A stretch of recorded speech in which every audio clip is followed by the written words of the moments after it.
வாசிங்க எபேசியர் 5ஆம் அதிகாரம் 2ஆம் வசனம். கிறிஸ்து நமக்காக தம்மை தேவனுக்கு சுகந்த வாசனையான கிறிஸ்து நமக்காக தேவனுக்கு சுகந்த வாசனையான காணிக்கையாகவும் பலியாகவும்.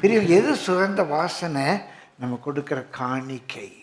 காணிக்கை தயவுசெய்து ஏனதானு போடாதீங்க, ஏதோ பிச்சை போடுற மாதிரி போடாதீங்க. நீங்க போடுற காணிக்கை சுகந்த வாசனை, ஆண்டவர் முகர்ந்து மகிழ். அதுதான் நம்ம முதலே வாசித்தோம். பெரிய மலை அதுக்கு வருவோம். பிலிப்பியர் 4:18 வாசிங்க.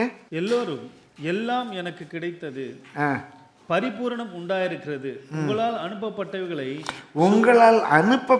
காணிக்கை, உங்களால் அனுப்பப்பட்டவைகளை சுகந்த வாசனையும் தேவனுக்கு பிரியமான உகந்த பலியுமாக எப்பாப்பிரோதீத்துவின் கையில் வரப்பற்றி கொண்டபடியால் நான் திருப்தி அடைந்திருக்கிறேன். நீங்க 2 வருஷம் நீங்க தான் ஹெல்ப் பண்ணீங்க. அவர் இப்போ தனி ஜெயிலில் இருக்கிறாரு, விலைக்கு சொல்ல நேரம் இல்லை.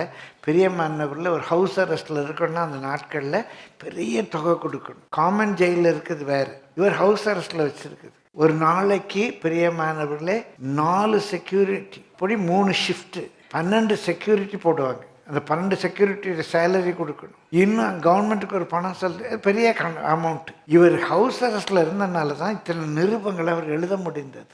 இப்படி அவ்வளோ ஹவுஸ் அரெஸ்டில் வச்சுருக்கிறதுக்கு பிலிப்பு பட்டணத்தார் உதாரத்துவமாக கொடுக்குறாங்க.